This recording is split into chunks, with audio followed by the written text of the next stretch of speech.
जय हिंद, वंदे मातरम। साथियों, स्वागत है डेली स्टडी में। आज की वीडियो में टॉप 25 क्वेश्चंस कराऊंगा जो कि आपके परीक्षा के लिए बेहद इंपॉर्टेंट होगा, तो इस वीडियो के अंत तक बने रहिएगा। पहला प्रश्न देखिएगा, बैराला झील सालिम अली पक्षी अभ्यारण्य किस जिले में स्थित है? ये बिहार की बात हो रही है, बिहार में ही है बैराला झील सालिम अली पक्षी अभ्यारण्य। ये बिहार के किस जिले में है? तो ये होगा आपका बिहार के वैशाली जिला में। वैशाली जिला का जिला मुख्यालय कहाँ है? हाजीपुर है। और बैराला झील सालिम अली पक्षी अभ्यारण्य की स्थापना कब हुई थी? 1997। तो ध्यान रखिएगा, ये है आपका बिहार के वैशाली में। अगला देखिए क्वेश्चन नंबर 2, बिहार के मधुबनी चित्रकला को क्या कहा जाता है? जैसे कि आप लोग बिहार से ही है तो आपको तो इस प्रश्न का आंसर पहले से आता होगा। बिहार के मधुबनी चित्रकला को कहा जाता है मिथिला चित्रकला। तो यहाँ पे ऑप्शन सी यहाँ पे जो लोग किए हैं बिल्कुल सही है। अगला देखिएगा क्वेश्चन नंबर 3, ज्ञानपीठ पुरस्कार प्राप्त करने वाले बिहार के पहले व्यक्ति कौन थे? तो यहाँ पे आपको ध्यान रखना है, ज्ञानपीठ पुरस्कार जो है ये दिया जाता है किताब वाला क्षेत्र में, मतलब जो प्रकाशन या फिर किताब को उपन्यासकार एक तरह से कह सकते हैं, ठीक ना। तो ये जो है ज्ञानपीठ पुरस्कार प्राप्त करने वाले पहले बिहार के व्यक्ति की नाम बात करें तो ये होगा आपका डॉक्टर रामधारी सिंह दिनकर। और इन्हें कब मिला था? 1972 में। किस लिए? उर्वशी पुस्तक के लिए। अच्छा, भारत के राष्ट्र कवि किसे कहा जाता है? डॉक्टर रामधारी सिंह दिनकर को। रामधारी सिंह दिनकर कहाँ के थे? तो ये बिहार के मुंगेर जिला में थे, जन्म हुआ था इनका, लेकिन वर्तमान में ये बेगूसराय जिला में है, ठीक ना, सिमरिया गांव ऐसे पूछ लेता है। तो ध्यान रखिएगा, भारत का राष्ट्र कवि जो है डॉक्टर रामधारी सिंह दिनकर जी है, जिन्हें ज्ञानपीठ पुरस्कार सबसे पहले नवाजा गया था, जो कि बिहार के पहले व्यक्ति थे। अगला देखिएगा, तनामी मरुस्थल किस महादेश में स्थित है? कौन सी मरुस्थल की बात हो रही है? तनामी मरुस्थल। इसकी बात करें तो ये हो जाएगा ऑस्ट्रेलिया। तो ऑप्शन बी यहाँ पे राइट आंसर है। अगला देखिए क्वेश्चन नंबर 5, कौन सा राज्य भारत में दालों का सबसे बड़ा उत्पादक है? दाल के मामले में कौन सा राज्य सबसे पहले नंबर 1 पर आता है? यानी कि भारत में जितने भी राज्य है उनमें कहाँ पर सबसे ज़्यादा दाल का खेती होता है?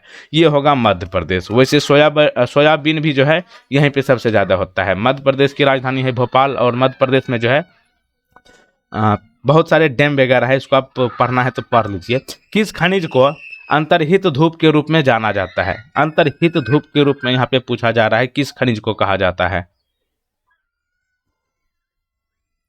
तो यहाँ पे इसका सही जवाब है ऑप्शन नंबर डी, कोयला। अगला देखिए क्वेश्चन नंबर 7, इनमें से कौन सी एक आग्नेय चट्टान है? आग्नेय चट्टान के बारे में आपसे पूछा गया है, इन ऑप्शंस में से आग्नेय चट्टान कौन है? तो ये हो जाएगा ऑप्शन नंबर ए, ग्रेनाइट। तो देखिए, आग्नेय चट्टान क्या होता है? जब पिघला हुआ मैग्मा ठंडा होता है तो उसे आग्नेय चट्टान कहते हैं। अगला देखिए क्वेश्चन नंबर 8, पानी के एक निकाय में निकटता से बिखरे हुए द्वीपों की एक श्रृंखला को क्या कहा जाता है? बिखरे हुए द्वीपों की एक श्रृंखला को क्या कहा जाता है? तो ये हो जाएगा आपका ऑप्शन नंबर ए, द्वीप समूह कहते हैं, ए नंबर। अगला देखिए क्वेश्चन नंबर नेक्स्ट, जरा ध्यान से कीजिएगा, निम्नलिखित में से कौन सा एक पश्चिम तट बंदरगाह नहीं है? यानी कि पश्चिम तट पर वो बंदरगाह अवस्थित नहीं है। 3 तो है पश्चिम तट पर, लेकिन एक नहीं है, उसको आपको बताना है। तो यहाँ पे आप आंसर कीजिएगा सी नंबर, हल्दिया। हल्दिया जो है पश्चिम तट का बंदरगाह नहीं है। हल्दिया जो है बेसिकली ये आपका पूर्वी तट का बंदरगाह है। ये है कहाँ पर? पश्चिम बंगाल में है। बांकी की कांडला का बंदरगाह की बात करें, ये पश्चिमी तट है, ये गुजरात में है। मझगांव का बंदरगाह की बात करें, ये भी पश्चिमी तट है, ये महाराष्ट्र में है। और मुरगांव की बात करें तो ये होगा पश्चिमी तट बंदरगाह, कहाँ पर है? गोवा में। अगला देखिए, 2011 की जनगणना के अनुसार भारत की जनसंख्या घनत्व कितना है? 2011 की जनगणना के अनुसार भारत का जनसंख्या घनत्व कितना है? सही जवाब होगा ऑप्शन नंबर बी, 382 प्रति वर्ग किलोमीटर, यानी कि ऑप्शन नंबर बी। गोल गुंबज कहाँ है?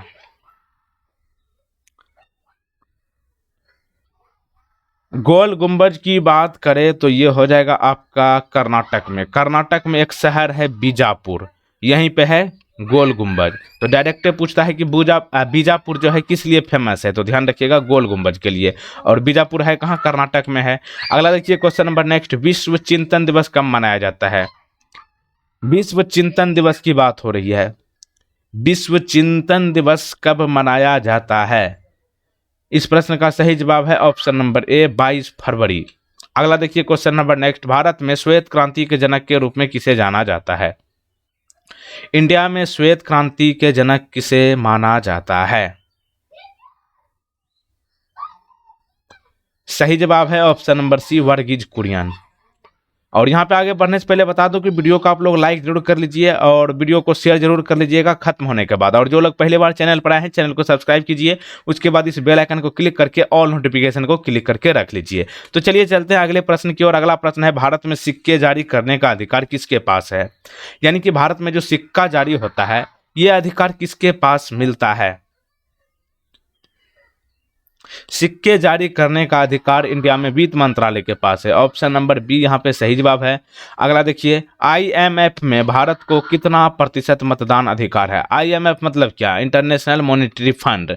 और इंटरनेशनल मॉनेटरी फंड का हेडक्वार्टर की बात करें तो ये हो जाएगा वाशिंगटन में। वाशिंगटन कहाँ है? अमेरिका की राजधानी है। और इंटरनेशनल मॉनेटरी फंड में भारत को 2.76% मतदान देने का अधिकार है, मत देने का अधिकार है। तो ऑप्शन सी यहाँ पे सही जवाब।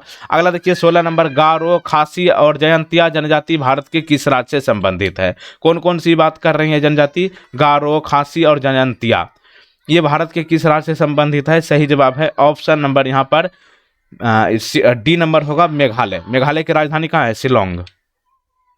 अगला देखिए, किस अंग को कोशिका का आत्मघाती थैला कहा जाता है? यानी कि आपसे डायरेक्ट पूछ लेगा कि बॉडी के किस अंग को आत्मघाती थैला के नाम से जाना जाता है? तो यहां पे आपको सही जवाब करना होगा लाइसोसोम, ऑप्शन नंबर बी। अगला देखिए क्वेश्चन नंबर 18, मानव शरीर में सबसे लंबी कोशिका कौन सी है? मानव शरीर में सबसे लंबी कोशिका की बात हो रही है, ये हो जाएगा आपका ऑप्शन नंबर कौन वाला बताइए? ये होगा तंत्रिका कोशिका, ठीक ना, बी नंबर यहाँ पे सही जवाब। अगला देखिए, किसी एक द्रव्य को दूसरे में कैसे बदला जा सकता है?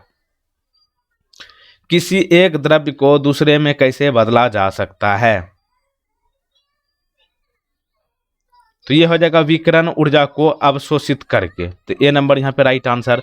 अगला देखिए, निम्नलिखित में से कौन पृथ्वी की सतह के गर्म होने के लिए जिम्मेदार है? पृथ्वी की सतह के गर्म होने के लिए जिम्मेदार इनमें से कौन है? तो ये हो जाएगा ऊपर के सभी, यानी कि संवहन, प्रवाहकत्व और विकिरण, उपयुक्त सभी, ऑप्शन नंबर डी। अगला देखिए 21 नंबर, पाइका विद्रोह का नेतृत्व किसने किया था? पाइका विद्रोह जो है कब हुआ था? 1817 में हुआ था, ठीक ना। इसका नेतृत्व किसने किया था? मतलब इसका अगवा कौन था, आगे चलने वाला नेता? पाइका विद्रोह का नेता जो है बख्शी जगबंधु थे। तो ऑप्शन नंबर ए। डायरेक्ट पूछेगा कि पाइका विद्रोह कब हुआ था? 1817 में। कहां पर हुआ था? उड़ीसा में हुआ था।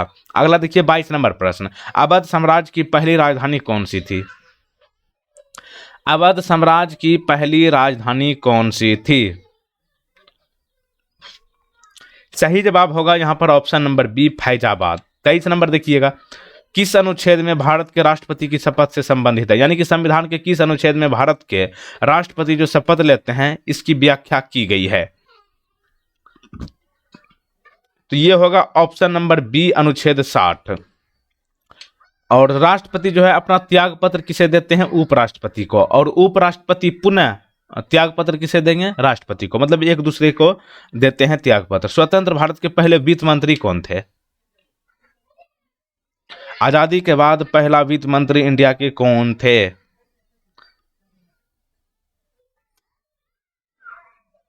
तो यहां पे बी नंबर सही जवाब है, ठीक ना, सन्मुखम चेट्टी।